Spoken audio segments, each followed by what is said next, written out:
नमो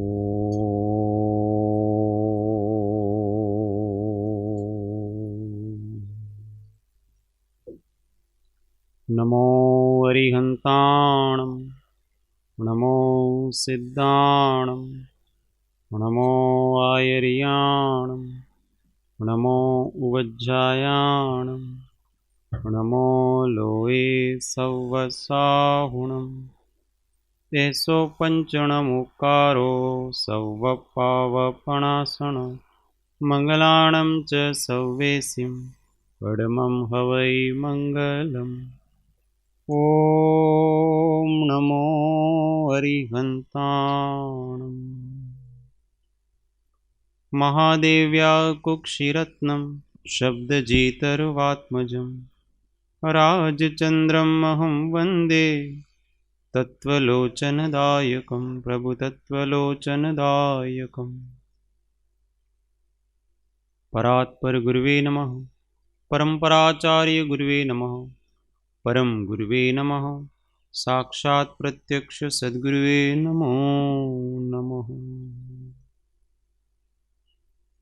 अनंत अनंत भाव भेद थी भरेली भली अनंत अनंत नाय निक्षेपे व्याख्यानी छे सकळ जगत गीत कारिणी हारिणी मोह तारिणी भवाब्धि मोक्ष चारिणी प्रमाणी छे उपमा आप्यानी जेने तमारा खवीते व्यर्थ आपवाथी निज मति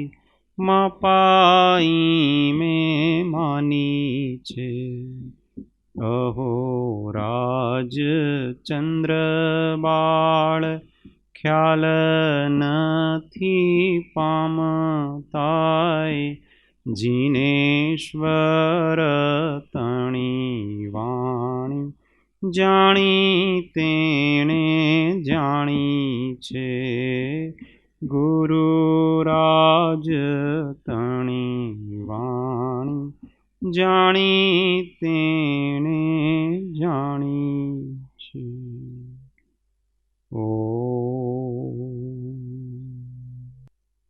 जय सद्गुरुवंदन। जय जय। तत्वचर्चा में श्री आत्मबोध शतक गाथा 85 एक एक लेटी झेलवानी है।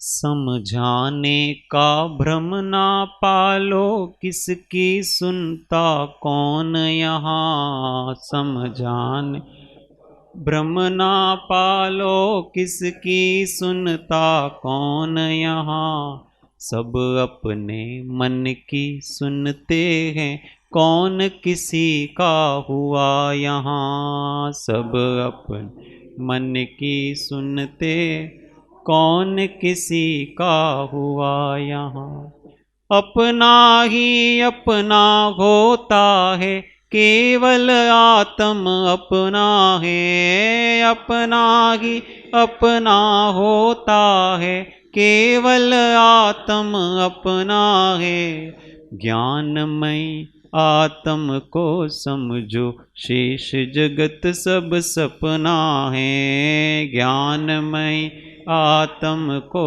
समझो शेष जगत सब सपना है समझाने का भ्रम ना पालो किसकी सुनता कौन यहाँ सब अपने मन की सुनते हैं कौन किसी का हुआ यहाँ अपना ही अपना होता है केवल आत्म अपना है ज्ञानमयी आत्म को समझो, शेष जगत सब सपना है।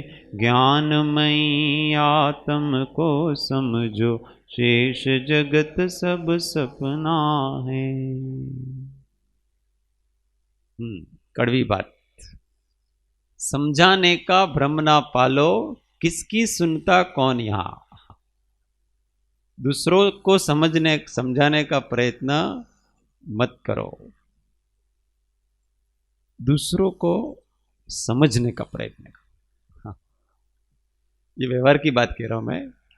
हम कभी कभी दूसरों को समझाने जाते हैं, परंतु हम अगर दूसरों को समझें, उसकी पीड़ा को, उसकी वेदना को हम समझने का प्रयत्न करें। हम क्या है कि अपना उपदेश झाड़ते ही रहते हैं उसके ऊपर, पर उसकी मनस्थिति देखो कि मनस्थिति, उसकी दशा, उसकी भूमिका, ये सब चीजें अपने को देखनी चाहिए। और ये सब बिना देखे थोड़ा सा ज्ञान कहीं से अपने को प्राप्त हो गया और सबको समझाने में, झाड़ने में लगे हुए हैं कि तुम ऐसा करते हो, तुम गलत हो, नहीं तुम ये करोगे, नहीं तुम ऐसा करोगे, तुम बहुत पाप करते हो, तुम तो नरक में जाओगे न। ऐसा बिचारों को इतना होपलेस कर देते अपन। तो अपनी भूमिका के अनुसार किसी के दोष हो जाते हैं, कुछ भी हो जाता है, तो उसको, उसकी स्थिति को समझने का अपन प्रयत्न करें, उसके मन को समझने का प्रयत्न करें, तो उसको तो हमदर्दी महसूस होती है ना, तो फिर वो अपनी बात धीमे धीमे मानेगा। पर हम उसको तो नहीं समझते हैं और सीधा अपना उपदेश झाड़ने लगते हैं। तो उसके स्तर तक जाना पड़ता है अपने को। कभी कभी व्यक्ति भावनाओं के आवेश में इतना बहता है, और जब भावनाओं के आवेश में व्यक्ति बह रहा है, उस समय आप उसको कितना भी उपदेश करो ना, उसका कोई असर नहीं होगा उस उपदेश का। इसलिए अभी उसकी भावनाओं को आप खुलने दो, जाने दो, और फिर अपनी संवेदनाएं अभिव्यक्त करो उस समय, और इसके बाद फिर धीमे से उसको समझाना पड़ेगा। भावनाओं के पीछे विवेक का अंकुश जरूरी है। उसके भावनाओं के साथ विवेक का अंकुश नहीं है, उसकी भावनाएं उसको बहा करके ले जाती है। पर कब, जब वो सुनने की परिस्थिति में हो, उस समय उसको, कभी कभी हमको वेट करना पड़ता है। किसी व्यक्ति को समझाना है, बोध देना है, वेट कितना कितना करना पड़ता है, वर्षों वर्षों वेट करना पड़ता है। हमको एक ही बात कहनी है, उस व्यक्ति को एक ही बात समझानी है, पर कभी कभी उस बात को समझाने में हमको वर्षों प्रतीक्षा करनी है उसकी, कि ये इसके बाद वो बात उसको कही जाए। तो यहां तो ये कह रहे कि समझाने, क्यों ऐसा क्यों होता है कि जब वो व्यक्ति के, उसकी द्रव्य की योग्यता पकती है, उसी समय निमित्त की बात लगती है उसको। जब तक द्रव्य की तथारूप योग्यता नहीं आती है, पात्रता नहीं आती है, तब तक निमित्त कोई भी कुछ भी कर ले, पर उसकी बात उसको लगती नहीं।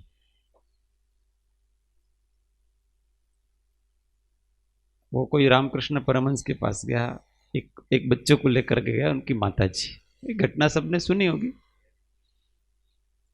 कि मेरा बच्चा ना गुड़ बहुत खाता है, दिन भर गुड़ खाता रहता है, तो आप थोड़ा कुछ कह दो तो वो कम से कम गुड़ नहीं खाएगा।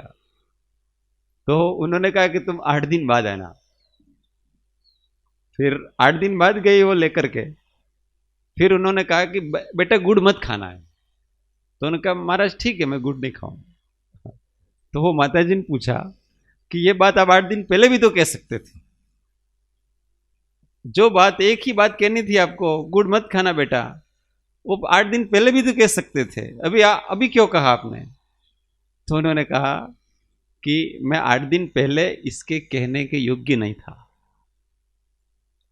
क्योंकि 8 दिन पहले मैं भी गुड़ खाता था, और मैंने फिर धीमे धीमे उसको छोड़ा। 8 दिन लगे मुझे छोड़ने में, और मैंने छोड़ा तब मेरी बात उसको लगी। और मैं 8 दिन पहले कहता तो मेरी बात उसको लगती नहीं। 8 दिन पहले वो भी तैयार नहीं था, 8 दिन पहले मैं भी तैयार नहीं था, दोनों तैयार इसलिए जब गुरु और शिष्य दोनों तैयार होते हैं तब जाकर के उसमें आत्मज्ञान की बोध लगता है उसको। एक की तरफ से भी कोई भी गड़बड़ी हो, गुरु हमेशा तैयार है, पर वो शिष्य की परिपक्वता देखता है धीमे धीमे धीमे, फिर वो विशेष बोध है वो तो फिर देता है। कृपाणु देव का सौभाग्य भाई के साथ वर्षों का संबंध, परंतु उन्होंने असली बोध तो ईडर में जाके दिया कि अब इनकी भूमिका वो बनाते गए, धीमे धीमे धीमे बनी, फिर परमार्थ वस्तु उसको समझे और फिर जब लग जाती है तो लग जाती है। समझाने का भ्रम ना पालो, किसकी सुनता कौन यहां, सब अपने मन की सुनते हैं, कौन किसी का हुआ यहां। अपने मन में जो आता है अपने मन की सुने। मन की कही पर चलने वाले फिर पीछे पछताएगा। मन की कही पर चलने वाले फिर पीछे पछताएगा। राम सुमिर के रहम करे ना, फिर कैसे सुख पाएगा। जो मन की, और सबको अपने अपने मन की ही सुननी है। मन में ही किसी को पूछते हैं ना आपको क्या बनना है, उसके मन में है वही कहेगा कि मेरे को ये बनना है। छोटे बच्चों को भी पूछे ना तुम बड़े होकर क्या बनोगे, उसके मन में है वो कहेगा। बस अपने को इसी एक चीज को बदलना है कि अब तक ये जीव अपने मन पे चला आ रहा है, स्वच्छंद से चला आ रहा है, तो मन मर्जी अनुसार करता है। कभी धर्म मार्ग पे आया तो भी मन मर्जी चलाई उसने, इसलिए सच्चे धर्म को प्राप्त नहीं कर सका। अब उसको इतना ही करना है कि अब मुझे मेरे मन के अनुसार नहीं करना, अब मुझे देव शास्त्र गुरु की आज्ञा के अनुसार चलना। क्यों?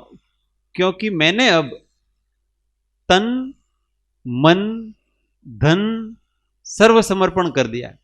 जब हम किसी को सर्व समर्पण कर देते हैं तो उसमें मन भी समर्पण करते कि नहीं करते। अब जब हमने अपना मन समर्पित कर दिया तो जब अपना मन अपना ही नहीं रहा तो अपन अपने मन की क्यों करेंगे। इसलिए सच्चा समर्पण तो मन का समर्पण होता है, वो सच्चा समर्पण होता है, क्योंकि मन के समर्पण से स्वच्छंद जीवन में से चला जाता कि अब मैंने एक बार भगवान को, गुरु को, धर्म को समर्पित कर दिया है, मतलब धर्म की दृष्टि से, तो अब मेरे मन में जैसे विचार आएंगे वैसे मेरे भाव नहीं होने दूंगा। अब मेरा मन किसके अनुसार चलेगा? देव शास्त्र गुरु की आज्ञा के अनुसार मन चलेगा। मर्जी आए ऐसी कल्पनाएं अब मैं नहीं कर सकता। पहले कर सकते थे हम कल्पनाएं, पर अब नहीं, हमने मन को दे दिया है। वो उद्धव जी गोपियों को समझाने आए। उनको ऐसा था कि ये गोपियां है ना, वो कृष्ण जी के प्रेम में पड़ी हुई है, तो उनको ब्रह्म ज्ञान प्राप्त करना चाहिए।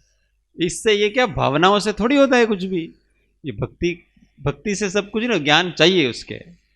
ठीक है, तो कृष्ण जी को आके कहा उन्होंने, उद्धव जी ने, कि भाई ऐसा है, तुमको इनको गोपियों को थोड़ा आगे बढ़ाना चाहिए, धर्म के मार्ग में थोड़ा आगे बढ़ाना चाहिए।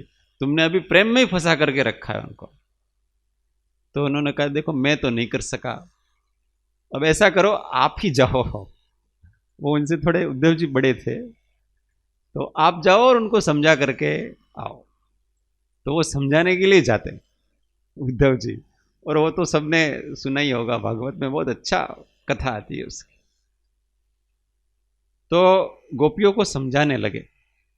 फिर बाद में वो कहे कि आप लोगों को मेरी बात समझ में, आपके मन में बैठती कि नहीं बैठती? आपके दिल में बैठती कि नहीं बैठती मेरी ब्रह्म ज्ञान की बात? तो गोपियों ने कहा कि भाई हमारे पास एक मन था और वो मन हमने अपने कृष्ण को दे रखा है, इसलिए हमको कृष्ण के अलावा कुछ सूझता नहीं है। अगर हमारे पास 2-4 मन होते तो एक मन हम तुम्हारे ब्रह्मा को भी दे देते, जिससे हमारे ब्रह्म ज्ञान हो जाता। पर हमारे पास तो केवल एक मन है और वो मन तो हमने अपने कृष्ण को दे दिया है, इसलिए आपकी बात हमारे मन में बैठती नहीं। तो उन्होंने समर्पण देखा, भावनाएं देखी, तो उद्धव जी भी गोपी हो गए हो। और कहते हैं कि वो मथुरा में नाचते नाचते गए, तो गोपियों की तरह नाचते नाचते वो जाते हैं, प्रेम के रंग में ऐसे रंग गया हो। ये मन का समर्पण कहलाता है। जब अपना मन का समर्पण होता है, मन किसी को दे दिया, तो सामने वाला चाहता है वैसा जीवन बन जाता है, वैसा सोच, वैसे विचार अपने आप बन जाते हैं।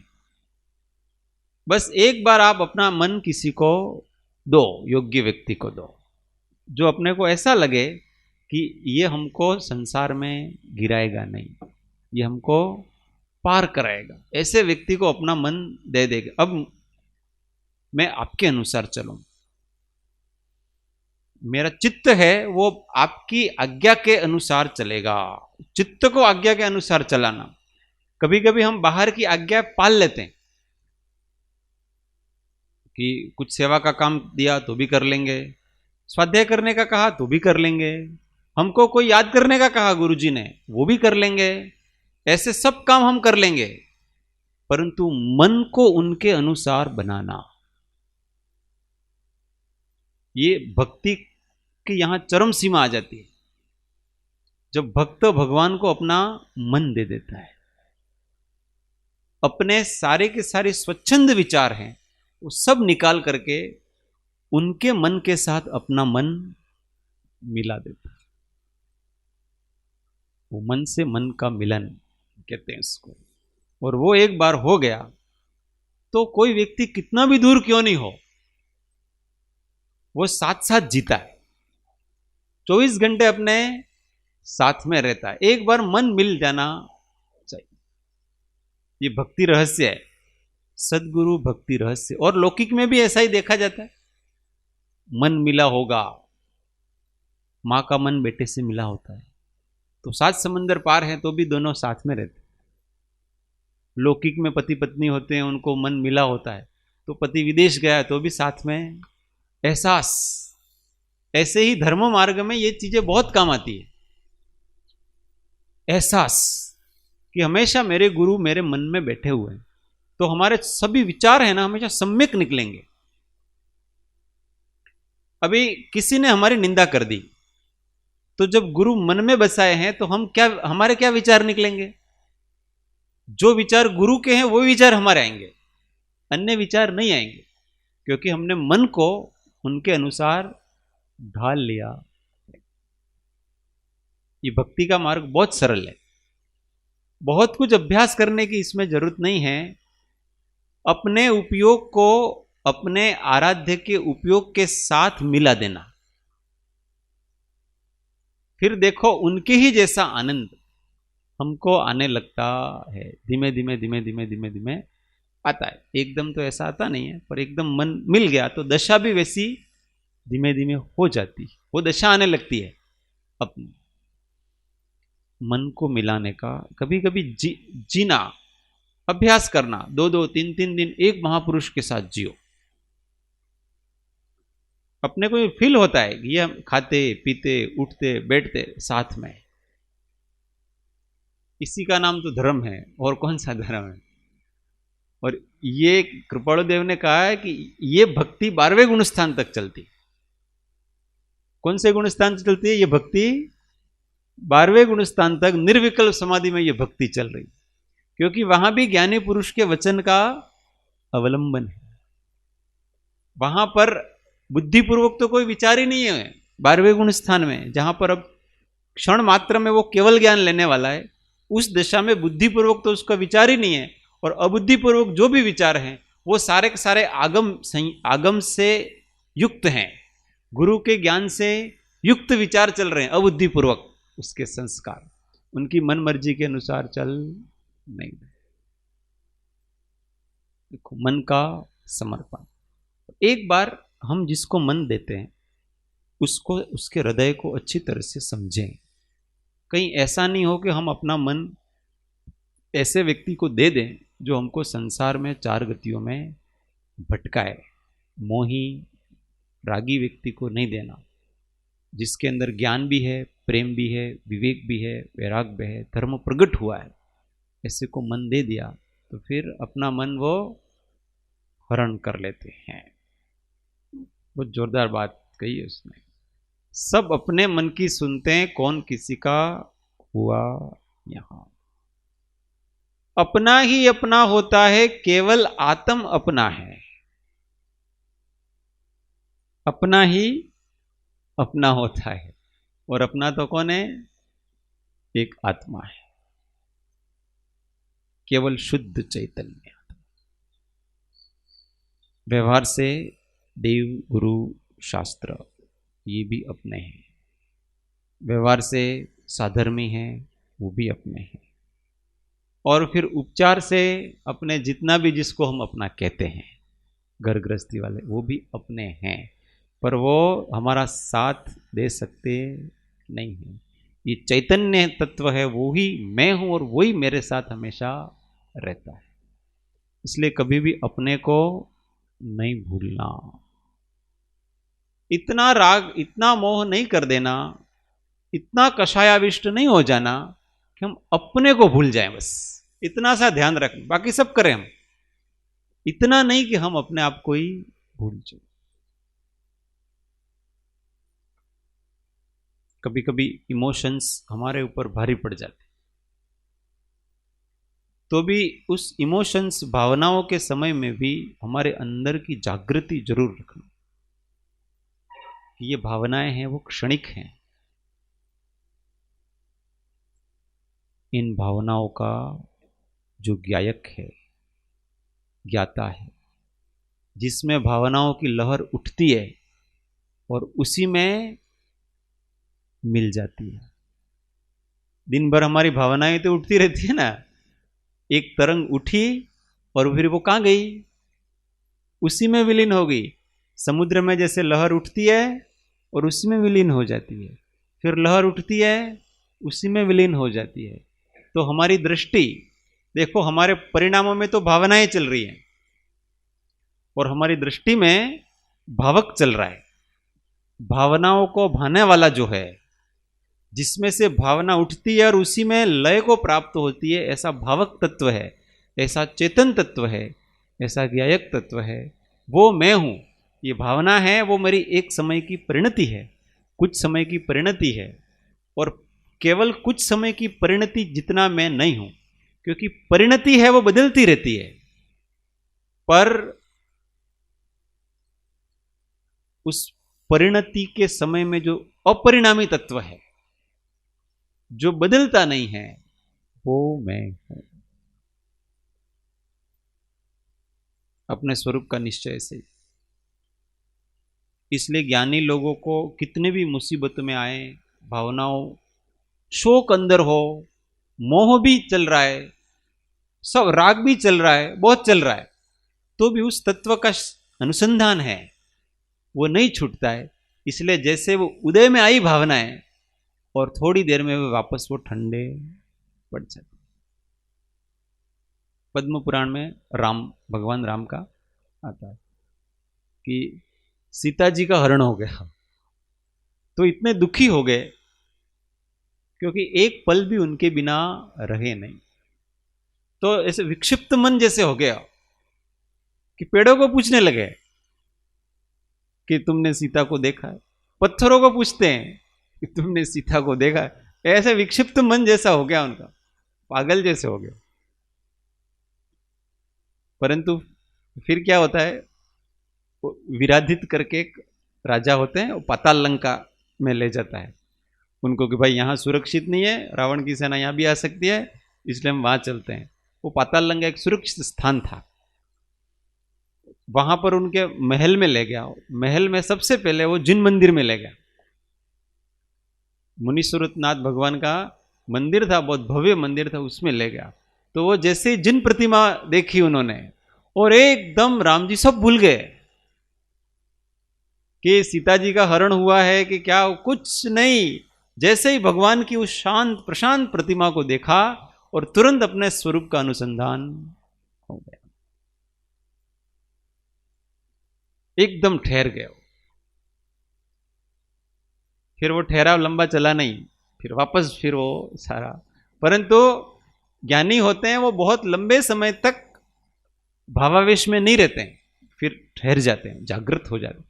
और जब भावावेश में होते हैं ना, उस समय भी उनकी जागृति रहती है, बिल्कुल अजागृत नहीं हो जाते हैं, वो भावनाओं का खेल देखते रहते हैं।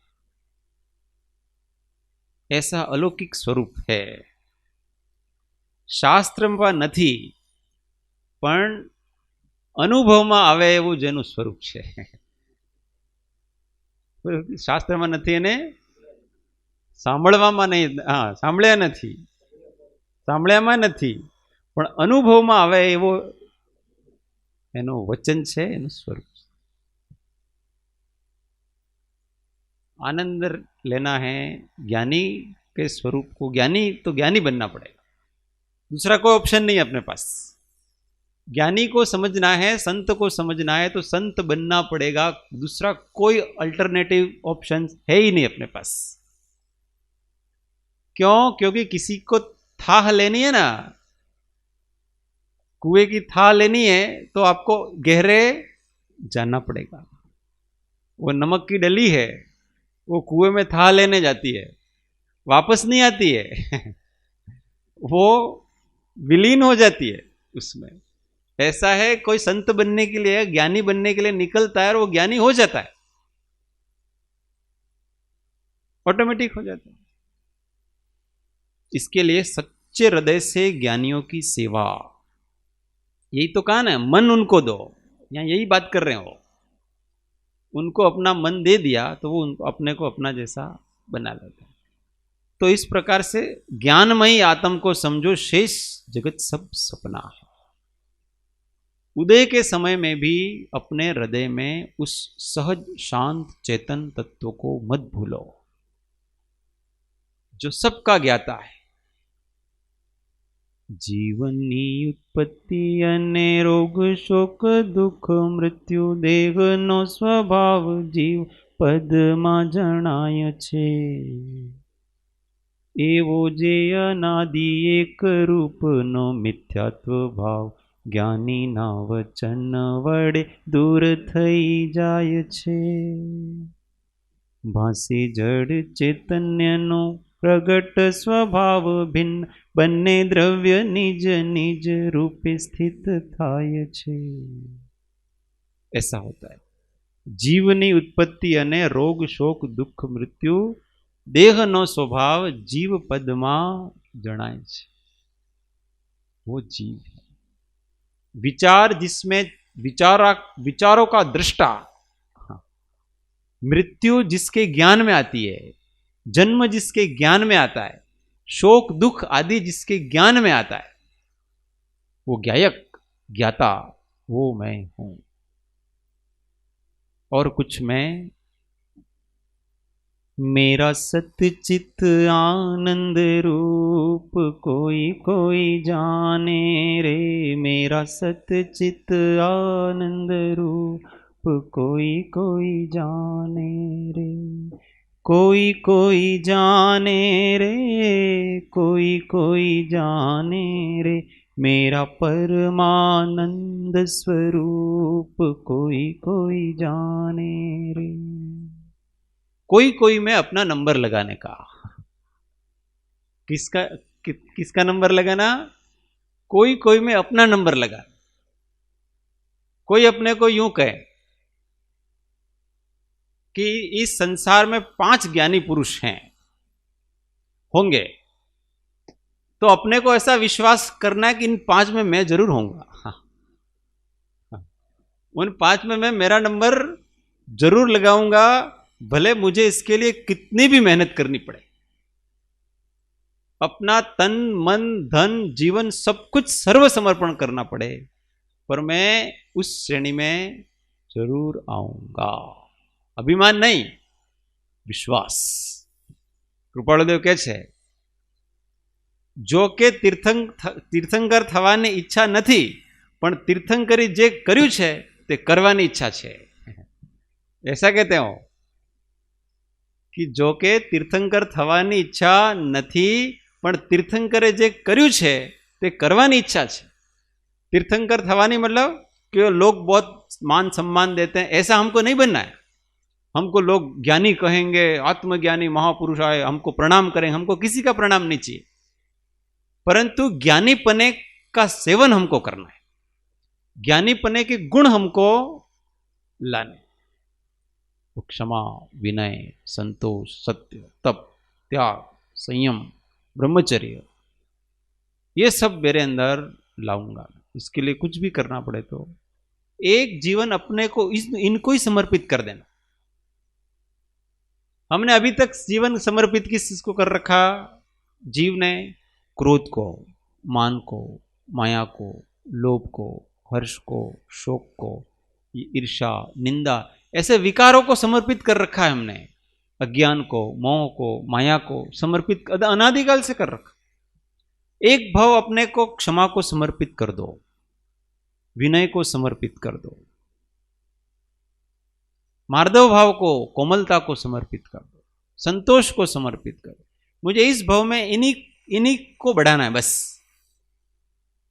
एक भाव जो अपन इतना कर ले, लक्ष्य बना ले, तो કૃપાળુદેવ કહે છે अनंत भाव साटो वળી जશે। अनंत भाव का बदला पर वो समर्पित करना पड़ता,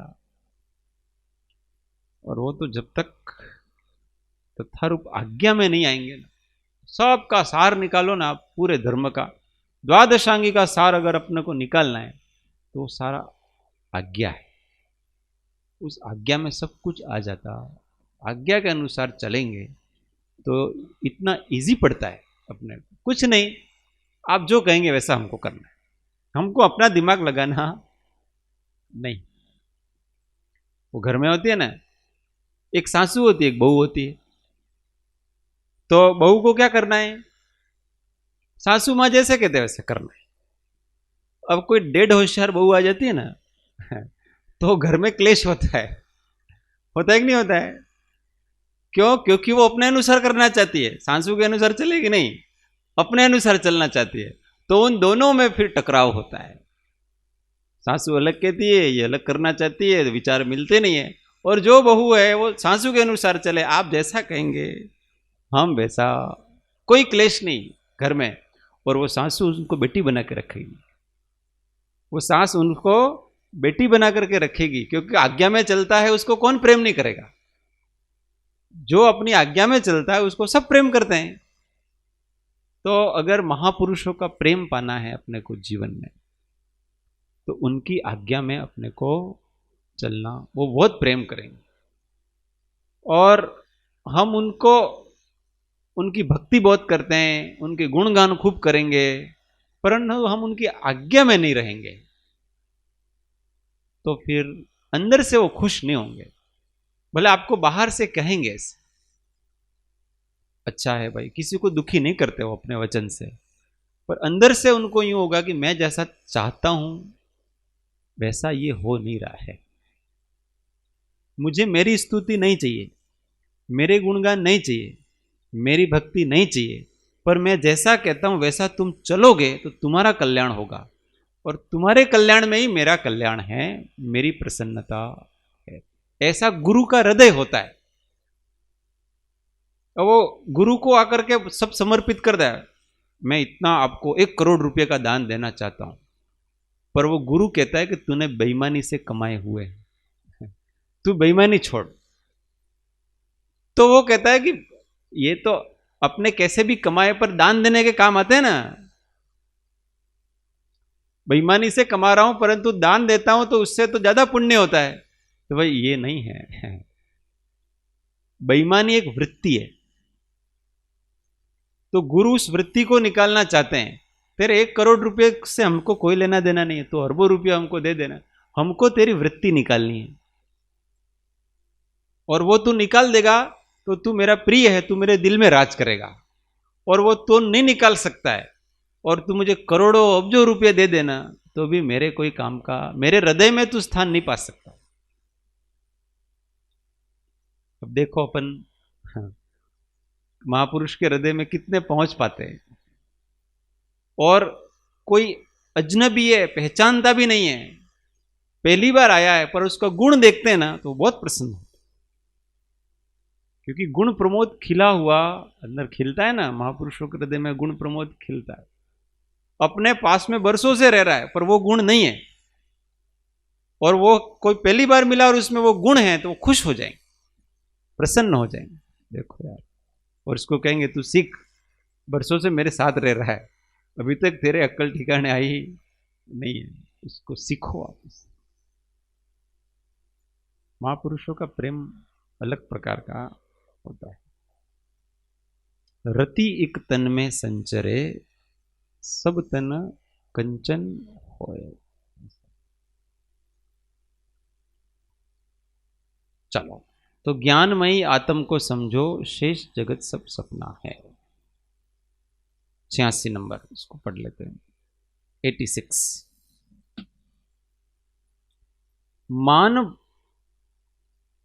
मान बढ़ाने जग का परिचय, विकल्पाग्नि का ईंधन है। मान बढ़ाने जग का परिचय, विकल्पाग्नि का ईंधन है। स्वात्म अनंत गुणों का परिचय, जीवन का शाश्वत धन है। स्वात्म अनंत गुणों का परिचय, जीवन का शाश्वत धन है। पर से परिचित निज से वंचित रह कर आखिर क्या पाया। पर से परिचित निज से वंचित रह कर आखिर क्या पाया। जिन परिचय से निज का परिचय मुझको आज समझ आया।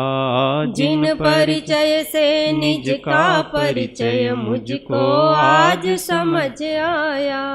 मान बढ़ाने जग का परिचय, विकल्पाग्नि का ईंधन है। स्वात्म अनंत गुणों का परिचय, जीवन का शाश्वत धन है। पर से परिचित निज से वंचित रह कर आखिर क्या पाया। जिन परिचय से निज का परिचय मुझको आज समझ आया। जिन परिचय से निज का परिचय मुझको आज समझ आया। मान बढ़ाने जग का परिचय, विकल्पाग्नि का ईंधन है। जगत से परिचय अगर अपन मान बढ़ाने के लिए करते हैं, किसका है वो? विकल्पाग्नि का ईंधन है, ईंधन है। विकल्प रूपी अग्नि को बढ़ाने का, मान का मतलब यश, कीर्ति, प्रतिष्ठा, ये सब। अब जितने जितना अपना यश, प्रतिष्ठा, कीर्ति आदि बढ़ाना चाहेंगे तो इतने इतने विकल्प बढ़ेंगे कि नहीं बढ़ेंगे? क्यों? क्योंकि व्यक्ति पर के लक्ष्य से जिएगा। हमारा जितना परिचय बढ़ेगा, कल हमको 5 लोग मानने वाले थे, आज हमको 10 लोग मानते। अब हमको 10 लोगों का ध्यान रखना पड़ेगा कि उनकी नज़र में मैं अभी अच्छा हूं, तो अब मुझे 10 की नज़र में अच्छा रहे। अब स्वाभाविक जीवन ही भूल जाता है वो, सब जगह सबकी नज़र में अच्छा बनना जाता है, और सबके विचार अलग, मानसिकता अलग। कोई तो क्या, अब जैसे एक परिवार है, एक परिवार में कोई व्यक्ति है तो उसकी मां उसको अलग दृष्टि से देखना चाहती है, उसके पिता उसको अलग दृष्टि से देखना चाहते हैं, उसकी पत्नी उसको अलग दृष्टि से देखना चाहती है, उसका भाई उसको अलग दृष्टि से देखना चाहता है, उसका पुत्र उसको अलग दृष्टि से देखना चाहता है, और ये सबको राजी रखना चाहता है। अब बताओ कि ये कैसे जिएगा ये व्यक्ति? ये जिएगा कैसे? क्योंकि सबके अपनी अपनी इच्छाएं अलग अलग प्रकार की, अभिलाषाएं, और इनको सबको राजी रखना है। इसलिए क्या वो माँ को राजी रखता है तो पत्नी रूठ जाती है, पत्नी को राजी रखने जाता है तो माँ रूठ जाती है, पिता की अभिलाषा पूरी करने जाता है तो इधर पुत्र रूठ जाता है। अब इसको करना क्या? वो कह रहे 2 रुपया बनना पड़ता है। सही बात है, परंतु इसमें एक ही रात, जो सत्य का मार्ग है ना उस पे चलो, लोगों को राजी मत रखो, सत्य के मार्ग पे चलो और जिसको राजी रहना है वो रहेगा। पर जिसको यश प्रतिष्ठा वो चाहिए ना, वो राजी रखने के लिए सब करता है।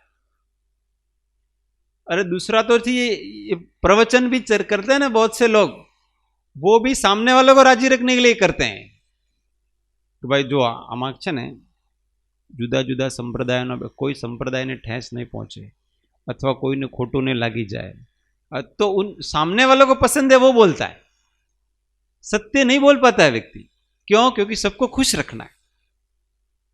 तो ये तो अनादि काल से स्वच्छंदी हो ही रहा है जीव, उसको जो प्रिय है वैसा ही तू बोलेगा तो वो सुधरेगा कब? इसलिए बात भले कड़वी हो परंतु उसके कल्याण की हो, वो बात हम कहेंगे। और ऐसा कौन कह सकता है जो निस्वार्थ हो? उसको बहुत से लोगों को इकट्ठे करने की अपेक्षा नहीं हो, वो कह सकता है ऐसा। क्यों? क्योंकि उनको आपका राजीपा नहीं चाहिए, तुम मुझे नमस्कार करो, तुम मुझे मानो, ऐसा नहीं। हम तो सत्य कहेंगे, अब तुम मुझसे राजी हो अथवा नहीं हो, मैं कुछ लेना देना उससे नहीं। तो उसके सारे विकल्प समाप्त। जिसको सत्य पे चलना है ना उसके सारे विकल्प समाप्त होते हैं कि जो सही है वो करना है, सही है वो बोलना है, सही है वो चलना है उस पे। अब देखो, अब जीवन में कोई टेंशन कोई तनाव नहीं, पर जिसको दूसरों को राजी रखने के लिए चलना है तो पल पल उसको सावधान रहना पड़ता है। उसके सामने तो मेरे को ऐसा बनना है, वो 2 रुपया होता है ना, तो जिसके सामने जाता है वैसा बन जाता है, तो 2 रुपयों की तरह अपना जीवन हो जाता है। अलग अलग प्रकार से राजी रखने अलग अलग जीवन हो जाते हैं। तो कहना अपना एक स्वतंत्र जीवन बनाओ, अपना एक मौलिक जीवन बनाओ जो सत्य पर, इसकी आधारशिला सत्य पर हो, नैतिकता पर हो, धर्म पर हो, अध्यात्म पर हो। और फिर मुझे जो भी मेरे को पसंद करना है वो करे, जिसको नहीं करना है वो नहीं करे। ये निर्विकल्प हो करके जीने का तरीका। बाकी जिसको मानादि चाहिए वो। समय पूरा हो गया, कल अपन इसकी विशेष चर्चा करेंगे।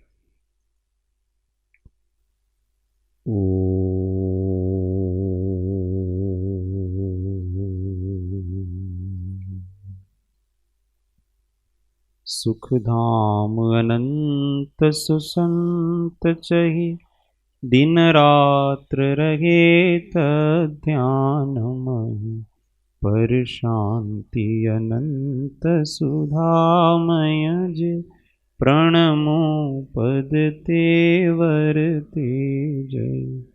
ओ प्रणमो पद तेवर ते जय।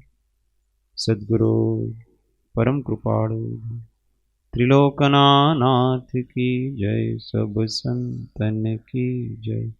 आनंद घन ओम। 1 मिनट मौन, आत्म अनुसंधान।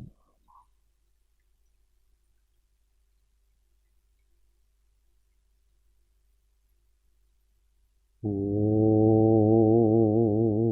शांति शांति शांति।